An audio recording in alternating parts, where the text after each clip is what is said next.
তপস্বীমা, school নির্মাণের জন্য আলাদা করে সমিতি গঠন করার কি দরকার? আমার তো মনে হয় মন্দির নির্মাণের যে সমিতি আছে সেই সমিতি স্কুলটি নির্মাণ করে দেবে।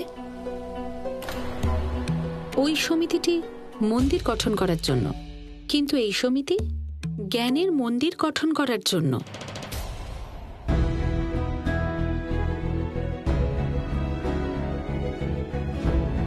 সন্তোষী, আর্য, তোমরা দুজন এখানে এসো।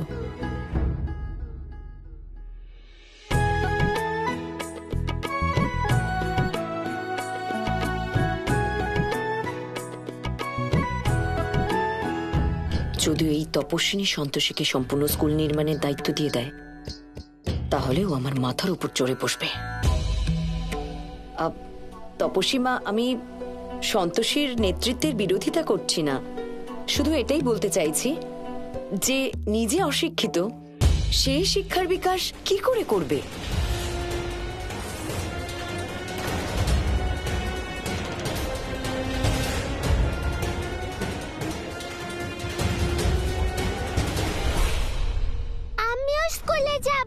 আরে মহারানী, কোথায় চললে বাড়ির সমস্ত কাজ ছেড়ে?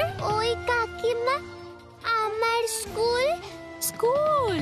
তাহলে বাড়ির এঁটো বাসন আর ঘরদোর পরিষ্কার কে করবে? আপনারাই বলুন, আমি যদি কিছু ভুল বলে থাকি। আপনাদের কি মতামত? ক্রান্তিমা ঠিকই বলছেন, একজন অশিক্ষিত শিক্ষার ব্যাপারে কি করে জানবে? এই যে তুই এত বড় ব্যাগ নিয়ে স্কুলে যাচ্ছিস, তার ফিসটা কে দেবে? সমিতির অধ্যাপনার কাজ কোনো শিক্ষিত মানুষকে দেওয়া উচিত, তবেই তো আমরা ঠিক পথে এগোতে পারবো। স্কুলে যাওয়া বন্ধ করছি। আজ থেকে স্কুলে যাবি না, তুই এখানেই থাকবি, এই বাড়িতে বাড়ির সমস্ত কাজ করবি। সমস্ত ভক্তগণ আমার হয়ে কথা বলছে তপস্বীমা। এখন আপনার কাছে আর কোনো উপায় নেই। আপনারা সকলে যা বলছেন আমি তার সাথে একমত নই।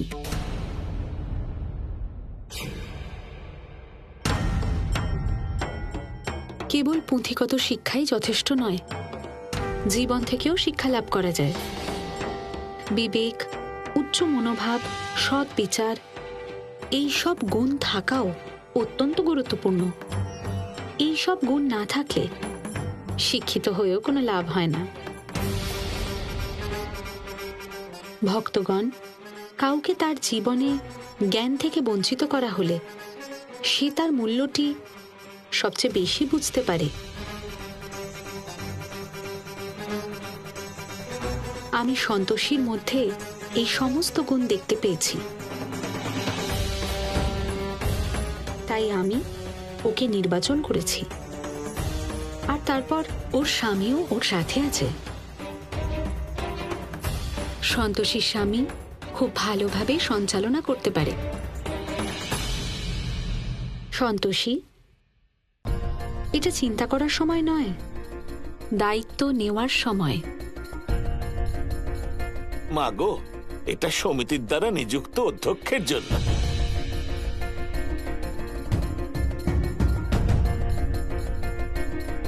এই সভার আয়োজন ক্রান্তিমা করেছেন, তাই ওনার দ্বারাই এই কার্যটি আরম্ভ করা হবে।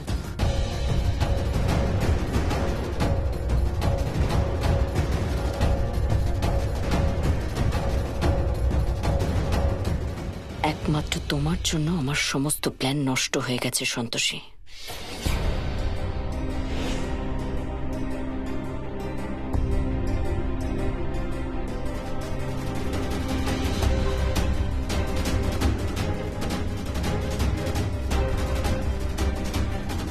ধন্যবাদ।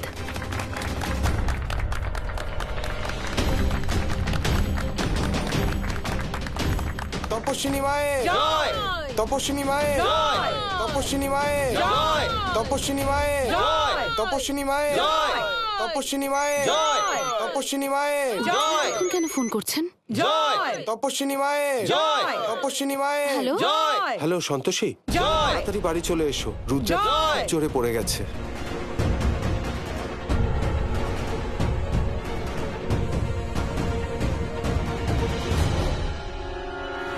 শান্ত হও সোনা, শান্ত হও, এক্ষুনি আসছে ওষুধ নিয়ে। আঙ্কেল এই নিন মলমটা। তোমরা কি ওষুধ বানাতে গেছিলে নাকি? দেখছো এখানে এত কষ্ট পাচ্ছে।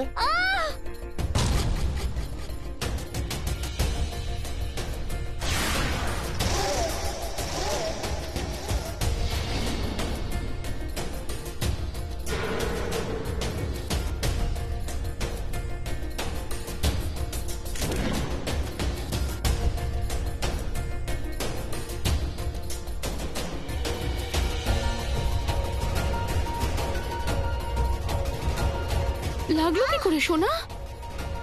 পুষ্পা, এটা কি করে হলো? আর্য, টেনশন করো না, ওষুধ লাগিয়ে দিয়েছি, এক্ষুনি ব্যথা কমে যাবে। রিল্যাক্স আরে রিল্যাক্স কি হয়েছে মা? Relax relax. আঙ্কেল লাগিয়ে দিয়েছেন তো ওষুধ, ঠিক হয়ে যাবে এক্ষুনি, ভালো লাগবে। আরে এখনো আপনারা ডক্টরকে কেন ডাকেন? ডাক্তারকে ফোন করেছি, কিন্তু বৃষ্টি পড়ছে, তাই বোধহয় দেরি হচ্ছে। সোনা এক্ষুনি ঠিক হয়ে যাবে, ডাক্তারকে ডাকা হয়েছে, ডাক্তার আসছে তো। আমার খুব লাগছে বাবা।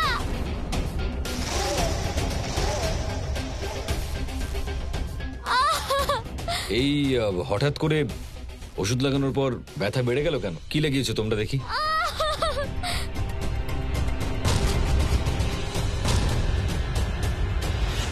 দাদা তোমরা কি পাগল হয়ে গেছো?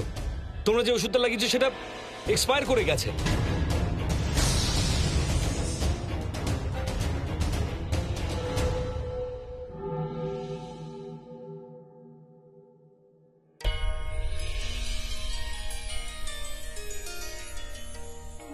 ওম নমঃ শিবায়। দাদাশ্রী, আমি জানি আপনার এই ঔষধি অত্যন্ত শক্তিশালী।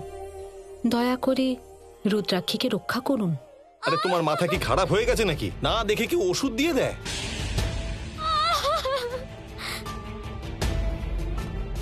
হ্যালো ডাক্তারবাবু, হ্যাঁ আমি আর্য মিশ্র বলছি। হ্যাঁ, আমার মেয়ে চোট পেয়েছে, পায়ে খুব ব্যথা হচ্ছে, আপনি তাড়াতাড়ি চলে আসুন প্লিজ। হ্যাঁ জানি বৃষ্টি হচ্ছে, কিন্তু ওকে, থ্যাংক ইউ।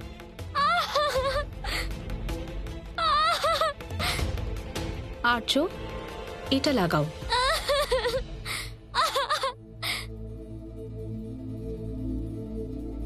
এই এক্সপায়ারি ডেট দেখে তো আমার উপর চেঁচালে, কিন্তু এই ওষুধটাও তো খোলাই আছে। এটা একটি আয়ুর্বেদিক ঔষধি, এটা লাগালে জ্বালা কমে যাবে।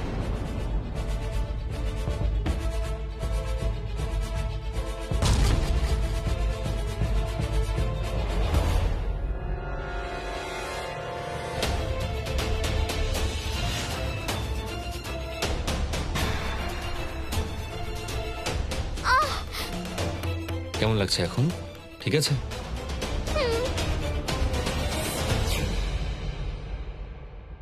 মিস্টার আর্য, হ্যাঁ আপনি প্লিজ এদিকে আসুন। এটা কি হয়েছে? আসলে আমার মেয়ের খুব চোট লেগেছিল, আর তার উপর উনি এক্সপায়ার্ড ওষুধ লাগিয়ে দিয়েছিলেন, তাই খুব ব্যথা করছিল। আচ্ছা, ডোন্ট ওয়ারি, হ্যাঁ আমি আপনি একটু দেখে দেখে নিচ্ছি। নিন।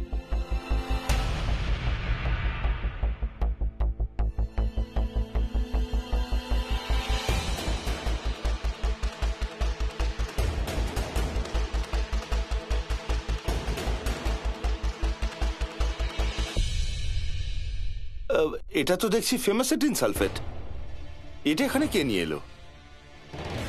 এটা একটি আয়ুর্বেদিক ঔষধি। ও আচ্ছা আচ্ছা, আপনি খুব ভালো করেছেন যে সময় মতো আপনি এটা লাগিয়ে দিয়েছেন, তা না হলে ক্ষত আরো বেড়ে যেত। এই সব কিছু মহাদেবের আশীর্বাদের ফলে সম্ভব।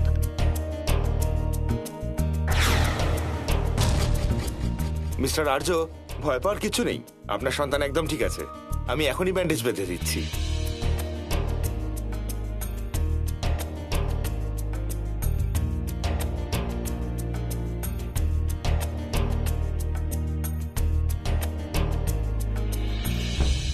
দেবী সন্তোষী তার মহিমার দ্বারা মহাদেবের অংশকে রক্ষা করেছেন। শক্তিহীন হওয়ার পরেও দেবী সন্তোষী শক্তির প্রয়োগ করে চলেছেন। এইবার আমি ওনাকে শাস্তি দিয়েই ছাড়ব।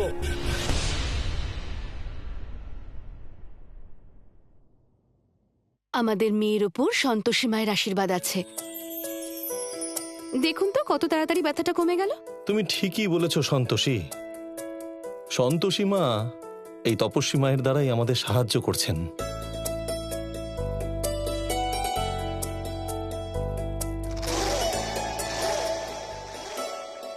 দেবর্ষি নারদ, আমার মনে হয় যে তুমি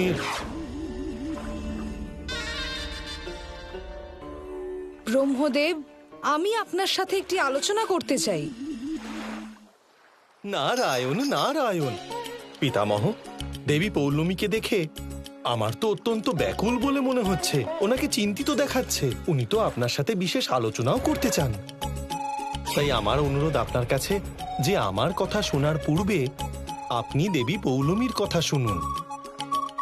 কি দেবী পৌলমী, আমি ঠিক বলেছি তো?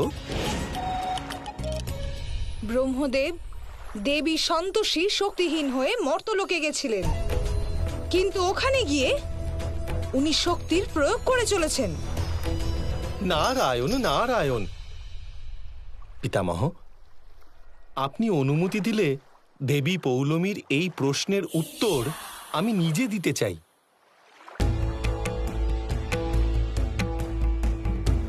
দেবী পৌলমী, দেবী সন্তোষীর সাথে আপনার কিসের সমস্যা? আপনি কেন বারবার করে ভাবছেন যে মাতা মর্তলোকে নিজের দৈব শক্তির ব্যবহার করছেন? এর পূর্বেও আপনি মাতা সন্তোষীর বিরুদ্ধে মিথ্যে অভিযোগ করার প্রয়াস করেছিলেন। তখন যখন মাতা দেবাদিদেব মহাদেবের কমণ্ডলের জল ব্যবহার করেছিলেন, তখন আমি আপনাকে বলেছিলাম যে কারোর দয়া প্রাপ্ত করাকে না ষড়যন্ত্র বলা হয় আর না কোনো অনুচিত কার্য। এরপরেও আপনি আজ পুনরায় মায়ের বিরুদ্ধে মিথ্যে অভিযোগ করছেন কেন দেবী পৌলমী?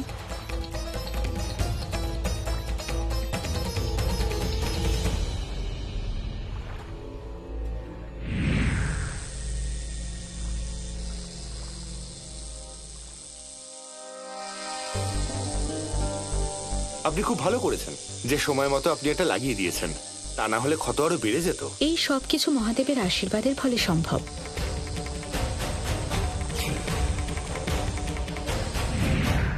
দেবী পৌলমী, আপনি কি ব্যক্তিগত শত্রুতার কারণে এই সব ঘটনা ঘটাচ্ছেন? হয়তো আপনার এই বিষয়ে কোনো খেয়ালই নেই যে এই সব যে ঘটনা ঘটছে তা সবই দেবাদিদেব মহাদেবের শক্তির দ্বারাই ঘটছে। আমি তো মহাদেবের শক্তির উপর কখনো বিরাম লাগাতে পারি না। দেবী পৌলমী, আপনি দয়া করে ব্যাকুল হবেন না। আর এক প্রহর পরেই দেবী সন্তোষীর দণ্ডের মেয়াদ সমাপ্ত হবে। দেবী সন্তোষীর দণ্ড সমাপ্ত হতে চলেছে। যদি এরকম হয় তাহলে আমার সম্পূর্ণ কৌশল বিফলে যাবে। মিস্টার আর্য, আমি ইঞ্জেকশন দিয়ে দিয়েছি। ক্ষত অতটাও গুরুতর নয়, 2-1 দিনের মধ্যেই সব ঠিক হয়ে যাবে। আমি তাহলে আসি। তপস্বিনী মা, আপনার ওষুধটা জাদুর মতো কাজ করেছে। আপনাকে অসংখ্য ধন্যবাদ সঠিক সময় ওটা দেওয়ার জন্য। এটা আমার না, মহাদেবের চমৎকার। বাচ্চাটার এতে খুব উপকার হয়েছে। হ্যাঁ হ্যাঁ, চলুন।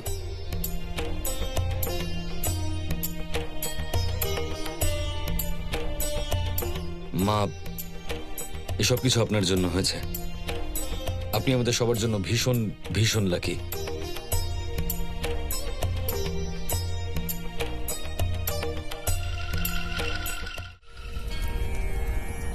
মা কত সহজেই রুদ্রাক্ষীকে রক্ষা করলেন আর ওই দুষ্ট মহিলার উদ্দেশ্যকেও বিফল করলেন। নারায়ণ নারায়ণ। প্রণাম দেবীগণ। দীর্ঘজীবী হও। প্রণাম গোমাতা। দেবীগণ, আজ আপনাদের জন্য অত্যন্ত গুরুত্বপূর্ণ সংবাদ এনেছি। বলুন দেবর্ষি। মাতা পার্বতী, দেবী পৌলমী পুনরায় ব্রহ্মদেবের সম্মুখে মাতা সন্তোষীর বিরুদ্ধে অভিযোগ করতে এসেছিলেন এবং উনি এটাও জেনে গেছেন যে মাতার দণ্ডের মেয়াদ অতি শীঘ্র সমাপ্ত হতে চলেছে এবং উনি অত্যন্ত ক্রুদ্ধ হয়ে ওখান থেকে গেছেন। এবং আমার তো মনে হচ্ছে যে এই ক্রোধের কারণেই উনি মাতার ওপর অন্তিম প্রহার অবশ্যই করবেন।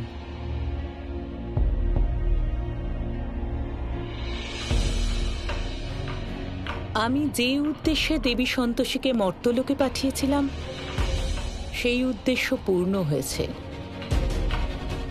আমি ব্রহ্মদেবের সাথে দেখা করছি আর ওনার ফেরবার পথ প্রশস্ত করছি।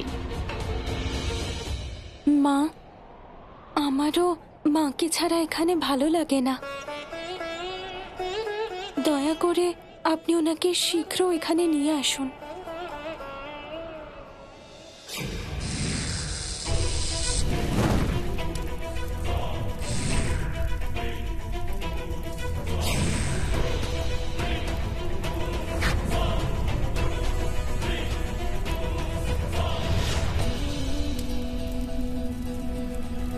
এই সিংহাসনের আমার আর কোনো প্রয়োজন নেই।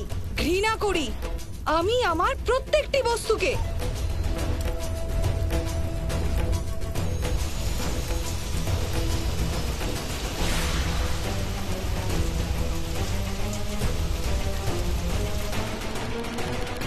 কার এত সাহস যে আমার কার্যে বাধা উৎপন্ন করছে?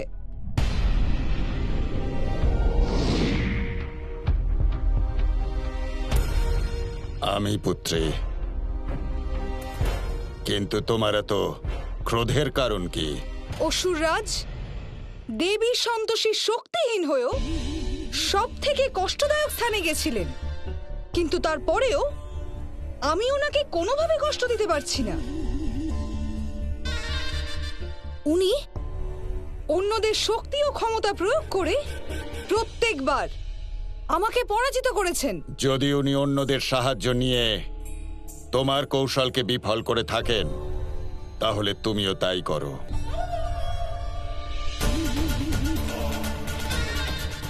আপনি ঠিক বলেছেন অসুররাজ, আমাকেও এখন ওনার মতো করেই আমার কার্য করতে হবে। দেবী সন্তোষী, এবার আমি আপনাকে এমন বিপদে ফেলবো যে আপনি দেবলোকে আর কখনোই ফিরতে পারবেন না।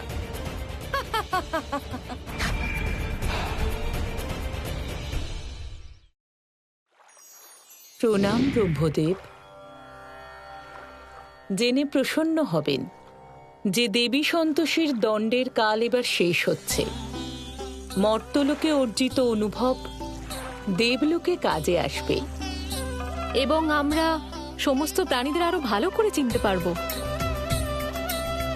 এবং তাদের কল্যাণের স্বার্থে কার্য করতে পারবো। ঠিক কথা বলেছেন আপনি মাতা সরস্বতী। ব্রহ্মদেব, যদি আপনি অনুমতি দেন তাহলে দেবী সন্তোষের আগমনের জন্য আমরা সম্পূর্ণ দেবলোককে অলংকৃত করতে পারি। অবশ্যই দেবী। পিতামহ, আপনি ওনাকে এবারে ফিরে আসার সংকেত দিন।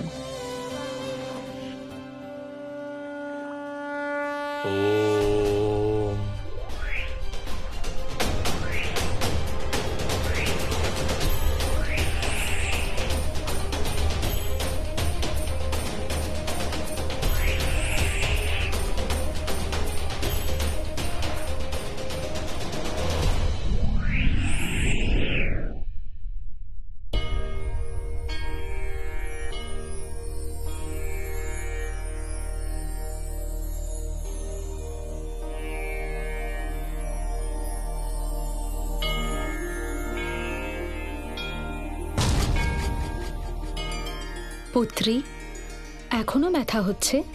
না, এখন ঠিক আছি। মা, আপনার জন্যই আমার মেয়েটা এখন সুস্থ আছে।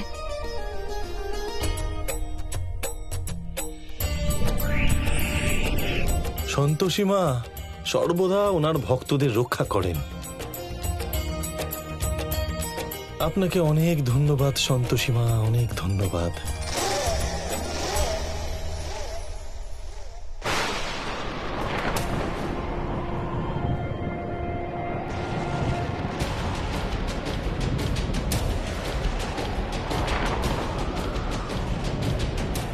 আরে হঠাৎ করে আবার ঝড় উঠে গেল।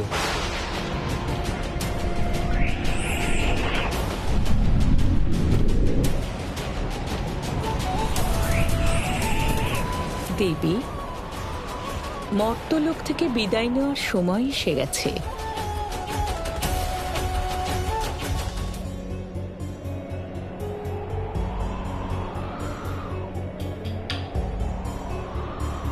এবার আমার যাওয়ার সময় হয়ে গেছে।